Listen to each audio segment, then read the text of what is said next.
Tom Haberstroh back on the drive on a Thursday. Tom, my man, how you doing today, bud? Doing okay. Looks like the NBA will be back-ish. Yes, indeed, and that's obviously what we're going to get to. But I'm not wired to ignore what's going on. I don't think you are either, and I've always respected and appreciated your view on things. And it's just disingenuous to pretend like the NBA is the only story. It's not. And you tell me, Tom, from your vantage point, and then I'll just kind of lay out and let you go here. What's it been like for you to experience what we've all experienced over the past week or so, and what would you say? How would you describe what it's been like? As you know, I grew up in what many people would call a sheltered, pampered, white suburban neighborhood in Fairfield County, Connecticut. And as you know, I grew up in a public high school that's 86% white, 2% African American. And the county that we both grew up in, Spence, you're with the richest people in the world in Greenwich. And also your school athletic division is grouped in with Bridgeport, which is a completely different demographic than what you would find in, the comforts of Greenwich. And so my exposure to the ills and the racism, the systemic racism that we are seeing throughout our country in more clarity than we have in a long time because of social media and technology. It's just something that I grew up with extreme white privilege. And since I've moved out of that bubble of Fairfield County, Connecticut, I've aligned myself with a company. Our podcast company has a podcast every Monday that's called Black Opinions Matter Monday. And they discuss racial issues every week on the podcast. And these are some of my colleagues. These are some of my closest friends. And in the past week, I've had more conversations with them to try to get some sort of guidance on how bad I've done or how much I can improve on race relations and making sure that I'm having the right conversations with people. And it's really amazing how the Drew Brees, the LeBron James, the athletes in the Kareem Abdul-Jabbar, Steven Jackson in Minneapolis, Karl Anthony Towns, how so many people look to athletes as their compass on racial moral issues. And I think it's really fascinating to see in the NBA, 28 of the 30 NBA teams have spoken out in written statements condemning, systemic racism and racial injustice. But I do think that in my conversations with my Black colleagues and friends and the people I respect, they pointed me to something that I don't think gets enough talk, whether it's on the radio or whether it's at your friend's house or whatever it is. The fact that so many of these team statements coming from the league, coming from the teams, only 5 statements of the 28 even mentioned the word police. And only 2 of the statements from the NBA teams, only 2 of those statements mentioned police brutality. And so while 28 out of the 30 condemned racism or systemic racism or in racial injustice, they didn't really put a face on it and really address the root of the problem, which is the very institution that all of these protests are about, is police brutality, is about institutional racism and deaths at the hands of law enforcement and abuse of power by law enforcement. And so I think it is telling that while we should be happy that the NBA, or we should be encouraged that the NBA is so willing to speak out on these issues, more so than other leagues, but I do think it points to a disconnect, is that, yes, we're willing to speak about it, but we're also willing to excuse or at least avoid the really hard conversation of the police. It's such a good point, and I just retweeted your video essay so my followers can check it out. And I like the way you phrased the first part of your answer because, I too, like you, I mean, look, I have a 4-hour sports talk radio show every day, so I can't just listen, although I would like to only listen, but I've got to fill time, and I have to find ways to talk about this where, for me personally, I want to feel like I'm helping, but at the same time, I don't want to say the wrong thing. And I don't know exactly what that sounds like, Tom, but I'm willing to bumble my way through it until I figure it out with the help of smart people and people that are more qualified to talk about it. So, I mean, I guess that's a long way of me asking you, have you been able to learn anything from your colleagues, your African-American colleagues, or people that you work with that help you understand what your role is here when it comes to, being able to help and being able to talk about it without saying the wrong thing all the time? I hope that makes sense. Yeah, I think you're getting at being politically correct and not ruffling any feathers by saying the wrong thing. And I think, you saw with Drew Brees that words do matter. What he envisions when he hears the national anthem and sees the American flag might be different than other people who live in this country, who fight for this country. And I think it's important to understand that people are going to have differing views on that. But I think it's been dominated by one view predominantly over time. And I think, it's just a power structure in this country that favors one side over the other. And I'll point to this fact, 75% of the NBA is African-American players. Then you go up the chain and you see that there's only 8 NBA coaches who are African-American. Out of 30, there's 8. And then if you look at GMs, it's an even smaller number. And if you look even higher in ownership, it's an even smaller number. So think about that.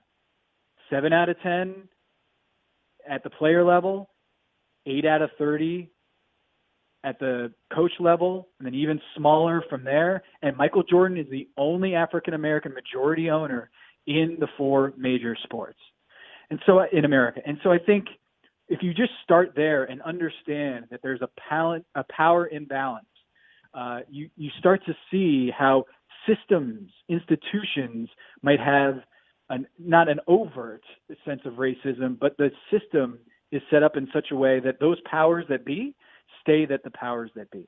And so I think another thing that we need to do is talking. You and me, we're both white.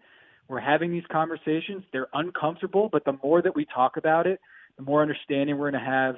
And that bumbling over words, we're going to have a greater understanding of this conversation because it's going to just become more recognized. And I will say this, Ryan Saunders, the coach of the Minnesota Timberwolves, activated his Instagram account because he needed to say something. He felt like the white privilege could not last any longer, and he needed to go out and say something and not be afraid of what his white peers might think. And I think that is perhaps the biggest thing that I've heard in my conversations with African-American friends and colleagues is white people need to step up and do something about this and not feel like it's an other problem. Steve Kerr, Greg Popovich, they talk about this all the time, is that what needs to change is white people being comfortable in talking about it and voicing up for black people who need their voice to be heard, because it is not just a white versus black thing. It is an American thing. And I think if we really truly believe that that the United States of America are based upon equality, then we really need to make sure that it is equal. And that's a great answer, Tom. And here's the thing, I think we can do it. And I don't know if that's pie in the sky. I believe in the innate goodness of people. And look, at the same time, I am embarrassed at the things that white people have done in this country. I'm embarrassed, but I don't want to be embarrassed of my family. I don't want to be embarrassed to be who I am. But at the same time, it is embarrassing when you look really at the things that we have done for hundreds of years, generations and generations and generations. I mean, and you're right, it is institutionalized. It is societal.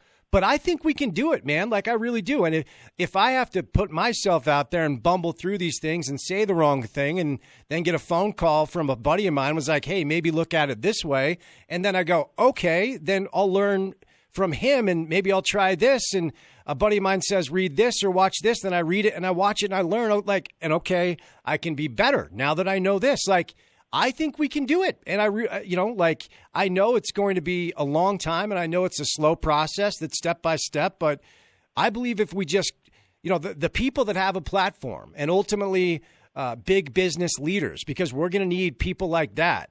If we're all just willing to continue to throw ourselves out there, even if we sound like morons and say the wrong thing 9 times, maybe the 10th time we'll get it right. But that doesn't mean I'm going to stop after the 3rd or the 4th time. I'm going to keep going. And I think if we all do it, Tom, I really believe that this time around it just feels different. And I think we can make some progress that lasts. I know that I'm a white male born into and raised in privilege, and that doesn't make me the guy that's qualified to talk about it. But I have a radio show. I have no other choice. So I don't know what else I can do as opposed to do what I've done. And I'll keep doing it, if that makes sense. Yeah, I think having non-white contributors, guests on the show, having different perspectives, because if there's one thing we've learned through the social media era is that you curate your audience. You can curate your bubble, and it's very easy to feel embedded and entrenched in one sort of viewpoint. And it's hard. It is hard to go across the aisle. It's hard to go across the street. It is hard to go across any sort of lines, whether they're figurative or if they're literal. And I think that's where the magic happens. If you start going outside of your comfort zone and realizing that being sheltered and being hardened by your own views that you grew up with, that doesn't help matters. That doesn't, because it creates more fear. It creates more fear of the other, the foreigner, the someone who is not like you. And I think we need to break down those lines, break down those walls, and make sure that there's no reason to fear something that is just different or other. There's nothing intrinsically bad about that. So I would say is that some of the best experiences of my life have been with non-white people. And I never would have expected that, given that most of my memories as a child are with people who look like me. And so I just think with social media and the ability to create your own bubble on Facebook or Twitter, I think we fall into the trap of just surrounding ourselves with like-minded individuals. And I think it's hard to break out of that, but I think it's healthy. One more thing on this, and then we will move on to the news that the NBA is coming back and the fact that we know what it's going to look like now. The other thing I really have been trying to do this week is just share information, whether it's a podcast I heard or something I watched, a documentary I watched, or a conversation I had. So my listeners here in Salt Lake, a city where 1.7% of us are African American, can maybe at least hear something, read something, watch something that at the very least makes them go, oh, okay, that's different. And here's the thing, and I've been yelling this all week. You are allowed to change your opinion when presented with new information. So if you've lived in a city, if you lived in a city where there are no African Americans and you have screamed that racism isn't real, and then suddenly you see a white cop on TV murdering an unarmed black man by putting his foot on his throat for 9 seconds, you're allowed to say, oh, okay, this is real and it's new information, so I can change my opinion. So if I asked you, like last night, my wife and I watched The 13th. It's the documentary on Netflix. I had seen it before, but she had never seen it. And so we watched it. I listened to the podcast 1619. I'm just trying to push information out there, Tom. Is there anything specifically that you've heard, watched, or read, either this week or in general, that you would recommend to my listeners that might make them say, okay, now I can change my opinion? I would say from a podcast standpoint, BOMB, which is Black Opinions Matter Mondays, is part of my podcast network that Zach Harper and I co-founded. I think that's what we've learned is that a lot of white people listen to that show. It's not just a black audience who listens to that show. I think if you like black culture, you have to remind yourself, do you love black people? And I think that's one of the most powerful things I've heard from Jalen Rose, he spoke on ESPN and said, I just wish that people loved black people as much as they love black culture. And I think when you look at white people and how they buy certain clothes or listen to certain music, you have to check yourself and understand that, it's time to listen, right? I think BOMM is a great BOMM podcast is really, really good. I would recommend that, not just because I'm partnered in the company, but also What's My Name is a great documentary on HBO that you can find on HBO. Watching it now, it tells the story of Muhammad Ali and his rise in America. And it's just a fascinating look because a lot of the things that Muhammad Ali stood for and was vilified for is a lot of the things that you see from Colin Kaepernick, a lot of what you see from LeBron James, a lot of the same talking points that still remains to this day. And at the time, Muhammad Ali was vilified for it. And now we say, oh, Muhammad Ali was a great civil rights protester and a great humanitarian. But at the time, nuh-uh. So it's amazing to see how much our society has changed, but how much it stayed the same. And so I think that's another one is What's My Name? The Muhammad Ali documentary that you can find on HBO. I think that is a great, great watch for people. Great stuff, Tom. Excuse me. And, just real quick to add on that, when you watch the 13th, you realize that there's such a small gap between what's happening now and honestly what happened hundreds of years ago. It's eye-opening, it's disturbing, it's uncomfortable, it's so sad, but I would definitely throw it out there for listeners to watch. All right, we'll move on, and we do have some basketball news. The NBA is coming back. We do know what the format's going to look like, and it was ratified today. Portland's the only team that said no. So before we set you loose, Tom, your thoughts on this, that the NBA is coming back now that we know what the format is, and then to add on to it from a Jazz perspective, what do you think it means there? They're in the playoffs.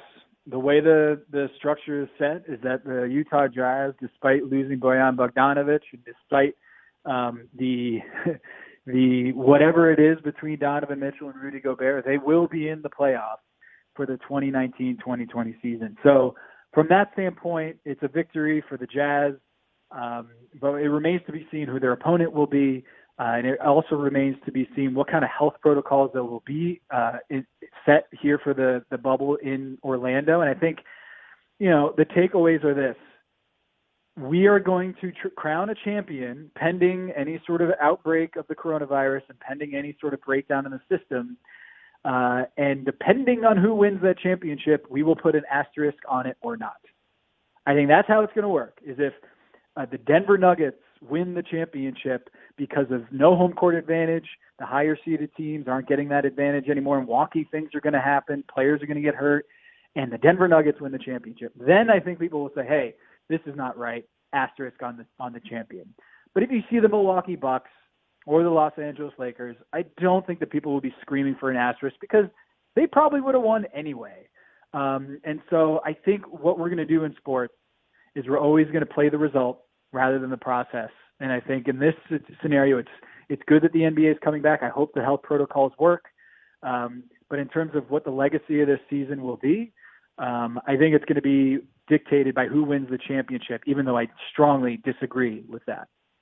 Tom, you're the man. Appreciate the time today, as I always do, and I appreciate your willingness to bumble through this like I am, and hopefully we can learn from it at some point, maybe help out and move in the right direction. So have a great weekend. Reach out to me if you need, and stay safe, man. Be well, okay? All right. Thanks, Spence.